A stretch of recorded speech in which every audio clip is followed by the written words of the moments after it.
Hello friends, VS classes for you में आपका स्वागत है। आज हम देखेंगे पॉलिटी से संबंधित कुछ इंपॉर्टेंट क्वेश्चंस जो कई बार एग्जाम में पूछे जा चुके हैं।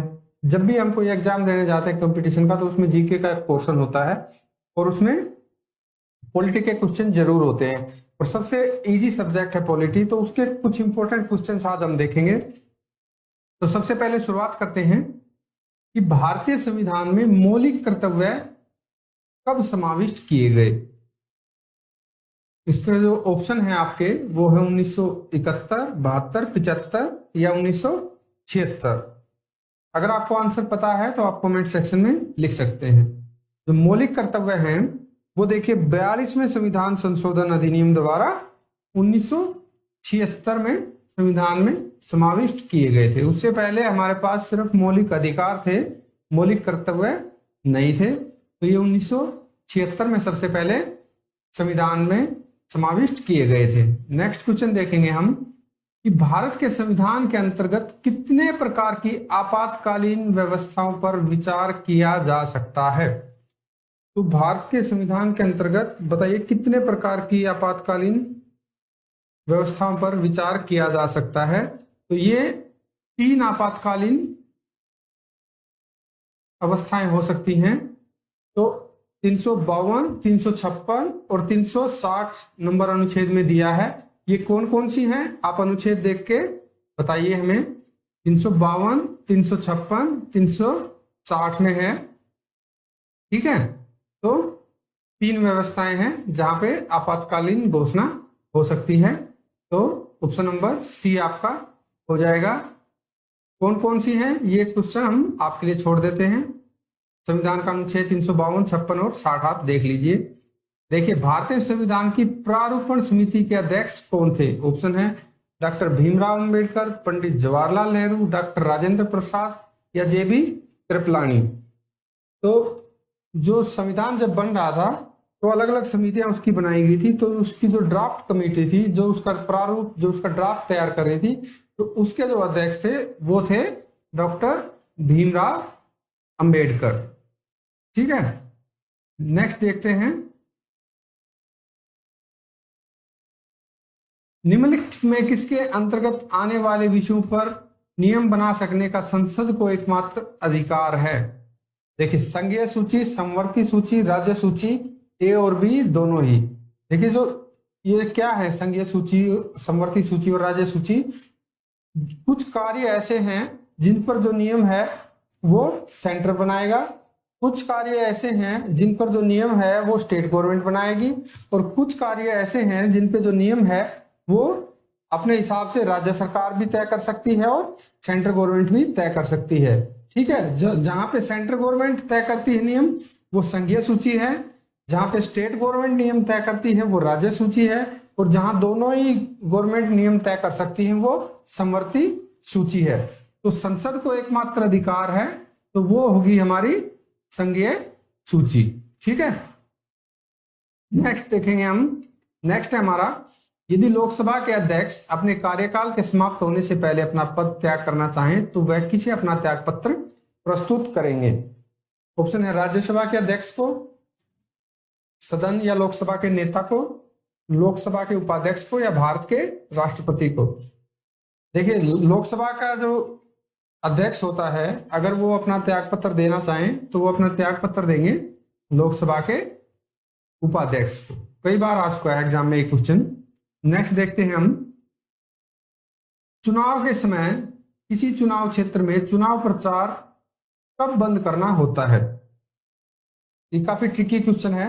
मतदान प्रारंभ होने से 24 घंटे पहले, मतदान समाप्त होने से 24 घंटे पहले, मतदान प्रारंभ होने से 48 घंटे पहले या मतदान समाप्त होने से 48 घंटे पहले। इसमें काफी कंफ्यूजन रहता है। तो देखिए जो जबकि कोई चुनाव आता है तो उसका जो मतदान समाप्त होने का जो समय होता है उससे 2 दिन पहले, उससे 48 घंटे पहले ये चुनाव प्रचार बंद करना होता है। ठीक है, ऑप्शन नंबर डी आपका आंसर रहेगा। नेक्स्ट है, दल बदल के आधार पर निर्वाचित सदस्यों की अयोग्यता संबंधी विवरण संविधान की किस अनुसूची में दिया है। दल बदल के बारे में काफी आपने सुना होगा, तो ऑप्शन है 8वीं, 9वीं, 10वीं या 11वीं। तो ये दिया है आपका 10वीं अनुसूची में। ठीक है, नेक्स्ट है हमारा, कारखानों अथवा खानों में कोई व्यक्ति नियुक्त नहीं किया जा सकता जब तक कि उसकी आयु कम से कम कितनी ना हो। ऑप्शन है 12 वर्ष, 14 वर्ष, 18 वर्ष या 20 वर्ष। चाइल्ड लेबर के बारे में आपने सुना होगा, तो जिसकी आयु 14 वर्ष से कम है उसको आप कहीं भी कारखाने या कुछ ऐसे काम में आप लिप्त नहीं कर सकते, उसे चाइल्ड लेबर में गिना जाएगा। ठीक है, तो ऑप्शन बी 14 वर्ष आपका आंसर हो जाएगा। नेक्स्ट देखते हैं, किसने कहा था कि मनुष्य एक सामाजिक प्राणी है। कई बार ये लाइन हम पढ़ चुके हैं, कई बार हमने पढ़ा कि मनुष्य एक सामाजिक प्राणी है, लेकिन ये क्वेश्चन भी कई बार आ चुका है कि सबसे पहले ये कहा किसने। ऑप्शन है प्लेटो, अरस्तु, रूसो या सुकरात। ये सबसे पहले कहा अरस्तु ने। ठीक है, ऑप्शन नंबर बी आपका आंसर हो जाएगा। नेक्स्ट देखते हैं, लोकसभा के लिए सबसे पहले आम चुनाव कब आयोजित हुए थे। तो लोकसभा के पहले सबसे पहले जो आम चुनाव कब हुए थे, ऑप्शन है 1950, 51, 51, 52, 52, ये 53 है, 52, 53, 56, 57। तो जो लोकसभा के जो पहले आम चुनाव थे, देखिए वो हुए थे 1951-52 में। ठीक है, वो 1951-52 में थे। उससे पहले कैसे सरकार चल रही थी, फिर जब चुनाव हुए 51-52 में, देश हमारा आजाद हो गया 1947 में, तो ये 4 साल तक सरकार कैसे चली। जो भी हमारी जो संसदीय समिति थी, उन्हीं में से इनको जो नेता थे उन्हीं में से सबको चुन लिया गया था और अलग अलग मंत्रालय उनको दे दिए गए थे। ठीक है, लेकिन चुनाव सबसे पहले हुए थे 1951-52 में। निम्नलिखित सूचियों में से किसके अंतर्गत शिक्षा आती है। देखिए हमने आपको बताया संघ सूची, राज्य सूची, समवर्ती सूची, तो शिक्षा किसके अंतर्गत आती है ये आपने बताना है। जो शिक्षा है आपने देखा होगा अलग अलग बोर्ड होते हैं, हरियाणा बोर्ड, सीबीएसई बोर्ड और भी स्टेट के अलग अलग बोर्ड होते हैं। तो इस पे जो नियम कानून है वो सेंटर भी बनाती है और राज्य सरकारें भी अपने हिसाब से बनाती हैं। तो इसका मतलब हो गया ये समवर्ती सूची में आएगा। ठीक है, नेक्स्ट देखते हैं, उच्च न्यायालय के मुख्य न्यायाधीश की नियुक्ति कौन करता है। ऑप्शन है राष्ट्रपति, सर्वोच्च न्यायालय का मुख्य न्यायाधीश, राज्य का राज्यपाल या राज्य का मुख्यमंत्री। तो उच्च न्यायालय के जो मुख्य न्यायाधीश की नियुक्ति है वो करेगा हमारा राष्ट्रपति। ठीक है, वो किसके द्वारा की जाएगी, राष्ट्रपति के द्वारा। नेक्स्ट देखते हैं, नियमों का पालन कराना किसका कार्य है। नियमों का पालन कौन कराएगा। ऑप्शन है कार्यपालिका, विधानमंडल, न्यायपालिका या मंत्रिमंडल। तो नियमों का पालन कराना काम है न्यायपालिका का। जो नियमों का पालन नहीं करेगा तो उसको न्यायपालिका दंड देती है। ठीक है, सांसदों के वेतन का निर्णय कौन करता है। ऑप्शन है संसद, केंद्रीय मंत्रिपरिषद, राष्ट्रपति या लोकसभा अध्यक्ष। जो सांसद हैं उनका कितना वेतन होगा इसका निर्धारण कौन करेगा। तो इसका निर्धारण संसद में बैठ के सांसद खुद ही करते हैं। तो ये ऑप्शन होगा आपका ए, संसद के द्वारा इसका निर्धारण होता है। कोई व्यक्ति भारतीय नागरिक नहीं होगा, कब नहीं होगा, इन 4 में से एक कंडीशन बतानी है। विदेश में 5 वर्ष से अधिक रहा हो, विदेशी न्यायालय द्वारा दंडित किया गया है, स्वेच्छा से दूसरे देश की नागरिकता ग्रहण कर चुका है, दूसरे देश में रोजगार स्वीकार कर चुका है। तो इनमें से कौन सा एक कार्य है जो करते ही उसकी भारतीय नागरिकता समाप्त हो जाएगी। देखिए जो भारत है उसमें सिंगल सिटीजनशिप है, डुअल सिटीजनशिप नहीं है। इसका मतलब भारत में रहने वाला नागरिक दोहरी नागरिकता प्राप्त नहीं कर सकता, वो किसी दूसरे देश की नागरिकता प्राप्त नहीं कर सकता। अगर दूसरे देश की नागरिकता प्राप्त करता है तो यहाँ की नागरिकता उसकी समाप्त हो जाएगी। तो ऑप्शन नंबर सी देखिए, स्वेच्छा से दूसरे देश की नागरिकता ग्रहण अगर कोई कर लेता है तो उसकी यहाँ की नागरिकता समाप्त हो जाएगी। भारत में सिंगल सिटीजनशिप है, डुअल सिटीजनशिप नहीं है। नेक्स्ट देखेंगे हम, उच्चतम न्यायालय के न्यायाधीश की सेवानिवृत्ति आयु क्या है? ये ऑप्शन है 65 वर्ष, 55 वर्ष, 60 वर्ष या 58 वर्ष। उच्चतम न्यायालय के न्यायाधीश की सेवानिवृत्ति आयु है 65 वर्ष। अगला क्वेश्चन है हमारा, विश्व की प्रथम महिला प्रधानमंत्री कौन थी? विश्व की प्रथम महिला प्रधानमंत्री, ऑप्शन है श्रीमती इंदिरा गांधी, श्रीमती श्रीमाओ भंडारनायके, श्रीमती बेनजीर भुट्टो या श्रीमती सरोजनी नायडू। तो प्रथम महिला प्रधानमंत्री जो विश्व की थी वो थी श्रीमती श्रीमाओ भंडारनायके। ये कौन से देश की है? ये है श्रीलंका की। और कब ये बनी थी? ये बनी थी 1960 में। ठीक है, 1960 में ये प्रधानमंत्री बनी थी श्रीलंका की, और वर्ल्ड की फर्स्ट लेडी प्राइम मिनिस्टर ये बनी थी। नेक्स्ट देखते हैं हम, राज्यसभा के 1/3 सदस्यों की निवृत्त होने की अवधि क्या है? तो ऑप्शन है प्रति वर्ष, प्रति 2 वर्ष, प्रति 3 वर्ष या प्रति 4 वर्ष। अब ये क्या है 1/3 सदस्य निवृत्त हो जाते हैं? इसका ये मतलब है कि राज्यसभा में जितने भी सदस्य होंगे उनका जो तीसरा हिस्सा है वो, इसका आंसर है प्रति 2 वर्ष। तो हर एक 2 साल में वो सेवानिवृत्त हो जाएगा और नए वहां पे आ जाएंगे। इसका मतलब हर 2 साल में 1/3 सदस्य नए आते जाएंगे, लेकिन कभी भी राज्यसभा में सदस्यों की संख्या नील नहीं होगी, शून्य नहीं होगी। जैसा कि लोकसभा भंग हो जाती है तो वहां पे क्या है, जैसे ही 5 साल का कार्यकाल पूरा हुआ या कोई और कारण हुआ तो लोकसभा भंग हो जाती है। तो इस तरह से राज्यसभा कभी भी भंग नहीं होती है, वहां पे सदस्य रोटेट होते रहते हैं, हर 2 साल में 1/3 सदस्य चेंज होते रहते हैं। ठीक है, तो ये क्वेश्चन कई बार आ चुका है कि इनमें से कौन सी सभा या कौन सा सदन भंग नहीं होता है। तो राज्यसभा कभी भंग नहीं होती है, तो वो निरंतर कार्य करती रहती है। ठीक है, लोकसभा भंग हो जाती है। राज्यसभा में मनोनीत सदस्यों की अधिकतम संख्या क्या होती है? तो राज्यसभा में जो मनोनीत हैं, राष्ट्रपति जिनको मनोनीत करते हैं, उनकी जो अधिकतम संख्या वो होती है 12। भारत की संविधान सभा का अध्यक्ष कौन था? ऑप्शन है doctor VR Ambedkar, doctor Rajendra Prasad, doctor VN Roy या पंडित जवाहरलाल नेहरू। तो जो भारत की जो संविधान सभा है, जो संविधान सभा बनी, तो उसका जो प्रथम जो अध्यक्ष बने वो थे डॉक्टर राजेंद्र प्रसाद, जो हमारे प्रथम राष्ट्रपति भी बने। ठीक है, लोकसभा में राष्ट्रपति द्वारा एंग्लो इंडियन संप्रदाय के कितने सदस्य मनोनीत किए जा सकते हैं?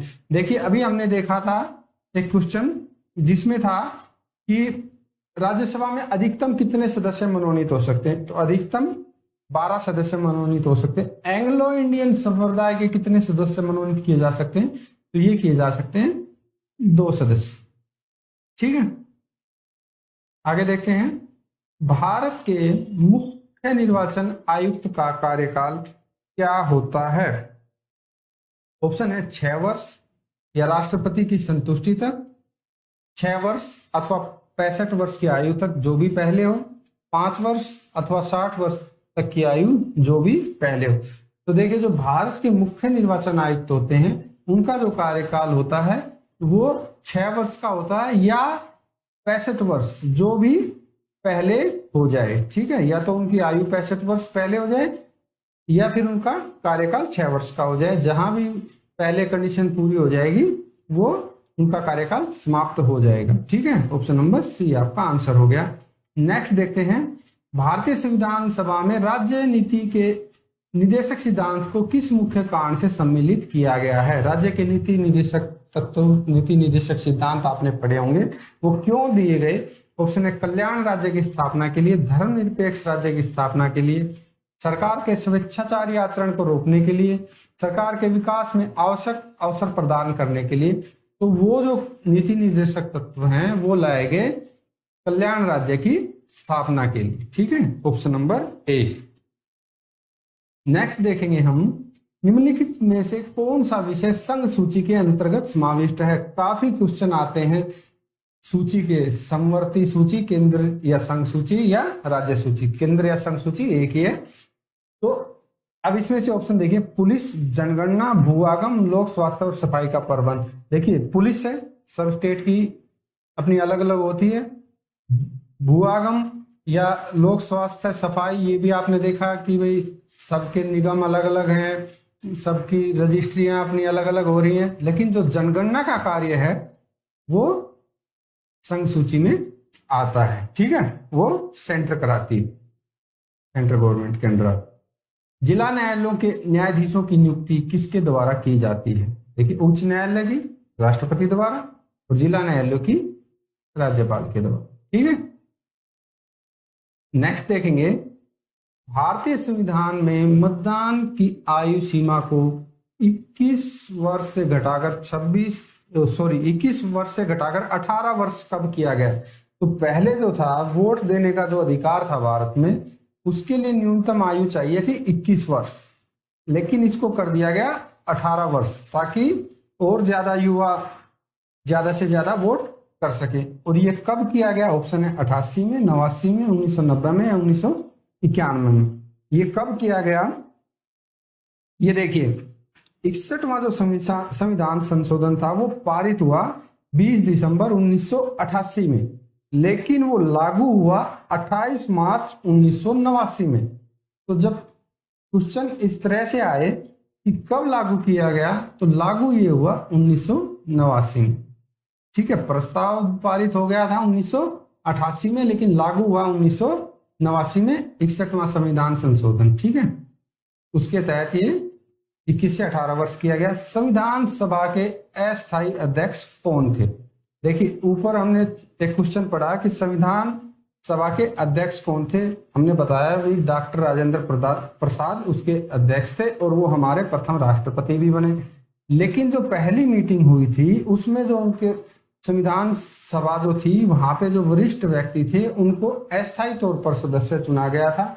ऑप्शन सच्चिदानंद सिन्हा, डॉक्टर राजेंद्र प्रसाद, भीमराव अंबेडकर और पंडित जवाहरलाल नेहरू। तो इनमें से कौन है वो? जो सच्चिदानंद सिन्हा जी थे उनको पहली बैठक में अस्थायी अध्यक्ष चुना गया था।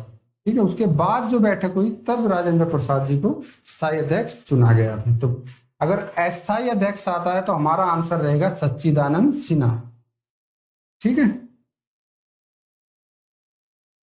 भारत में संघीय शासन प्रणाली किस अधिनियम के अंतर्गत प्रारंभ हुई? तो ऑप्शन है भारत सरकार अधिनियम 1919, भारत परिषद अधिनियम 1909, भारत सरकार अधिनियम 1935 और भारतीय स्वतंत्रता अधिनियम 1947। जो संघीय शासन प्रणाली है वो शुरू हुई भारत सरकार अधिनियम 1935 से। ठीक है, और कई बार क्वेश्चन आता है द्वैध शासन प्रणाली।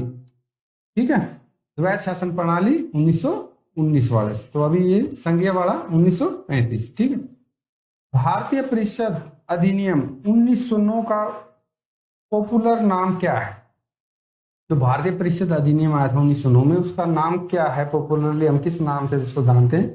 ऑप्शन देखिए, तब ध्यान आएगा आपको। संसद अधिनियम, मोंटेग्यू चेम्सफोर्ड सुधार, मिंटो मार्ले सुधार या न्यायपालिका अधिनियम। तो ये है, इसको हम जानते हैं मिंटो मार्ले अधिनियम। ठीक है, और जो मोंटेग्यू चेम्सफोर्ड है ये 1919 वाला है। किसी विशेष दिन लोकसभा में अधिकतम कितने तारांकित प्रश्न पूछे जा सकते हैं? ऑप्शन 15, 20, 25 या कोई सीमा नहीं। सबसे पहले तो ये जानने की तारांकित प्रश्न होते क्या।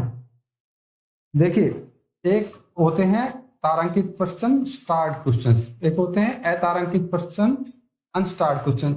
जब कोई मेंबर अगर ओरल जवाब चाहे, मौखिक जवाब चाहे, तो वो तारांकित प्रश्न पूछ सकता है, और अगर लिखित में जवाब चाहिए तो अनस्टार्ड क्वेश्चन पूछ सकता है। तो एक दिन में कितने अधिकतम तारांकित प्रश्न पूछे जा सकते हैं? तो वो है 20 प्रश्न। ठीक है, नेक्स्ट है, समवर्ती सूची में लिखे विषयों पर अधिनियम बनाने का अधिकार किसके पास है? ऑप्शन राज्य और संघ, केवल राज्य, राज्य और संघ क्षेत्र। ये तो हम कई बार अब डिस्कस कर ही चुके हैं। जब समवर्ती सूची है तो समवर्ती में राज्य भी और संघ भी।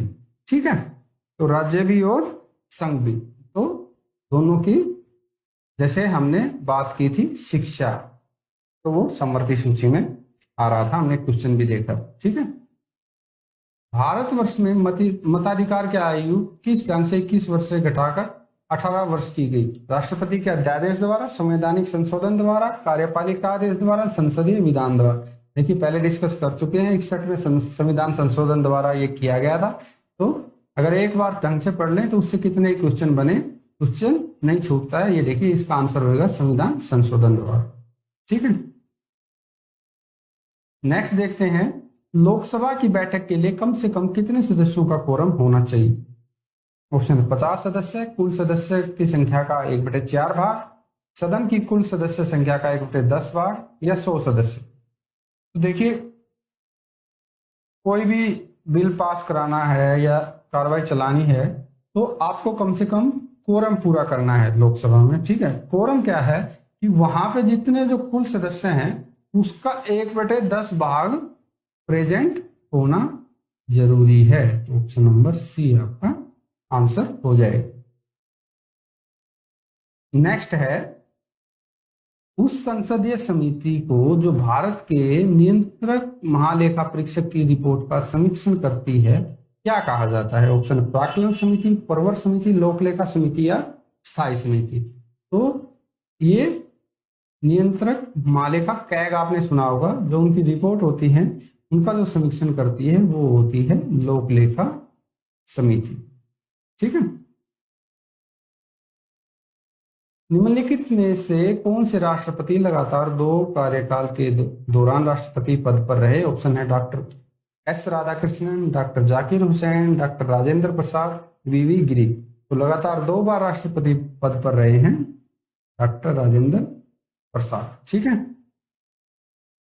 नेक्स्ट क्वेश्चन देखेंगे हम, भारतीय नागरिकों के मौलिक अधिकार खालिस्तान में दिए गए हैं। ऑप्शन है संविधान की 7वीं अनुसूची, संविधान के भाग 3, संविधान के भाग 4, या फिर संविधान की 9वीं अनुसूची। तो जो मौलिक अधिकार का जिक्र मिलेगा वो आपको मिलेगा संविधान के भाग 3। ठीक है, मौलिक कर्तव्य के बारे में क्वेश्चन शुरू में ही पढ़ा था। नेक्स्ट देखते हैं, भारत का संविधान खालिस्तान से लागू हुआ, कब से लागू हुआ। ऑप्शन है अगस्त 15, 1947, 26 नवंबर 1949, 26 जनवरी 1950, 30 जनवरी 1948, ये आपके ऑप्शन है। तो देखिए भारत का जो संविधान है वो आंशिक रूप से 26 नवंबर 1949 को लागू हुआ, कुछ आंशिक रूप से, लेकिन 26 जनवरी 1950 को पूर्ण रूप से लागू हुआ। जब भी ये क्वेश्चन आएगा तो आपका आंसर रहेगा 26 जनवरी 1950। पूर्ण रूप से भारत का संविधान जो लागू हुआ है वो 26 जनवरी 1950 को ही लागू हुआ है। ठीक है, और 26 जनवरी 1950 को लागू हुआ है और 26 जनवरी को हम मनाते हैं अपना गणतंत्र दिवस। ठीक है, तो ये थे कुछ इंपॉर्टेंट क्वेश्चंस। कई बार ये क्वेश्चन एग्जाम में आ चुके हैं, तो प्लीज इनको देखिए ध्यान से। काफी बार एग्जाम में पूछे जा चुके हैं और आगे भी जरूर पूछे जाएंगे। इसी तरह से हम और भी इंपॉर्टेंट क्वेश्चंस लेके आएंगे। ये पॉलिटी के थे, कुछ और सब्जेक्ट्स के भी लेके आएंगे। इसके लिए आप जुड़े रहिए VS क्लासेस फॉर यू के साथ। Thank you.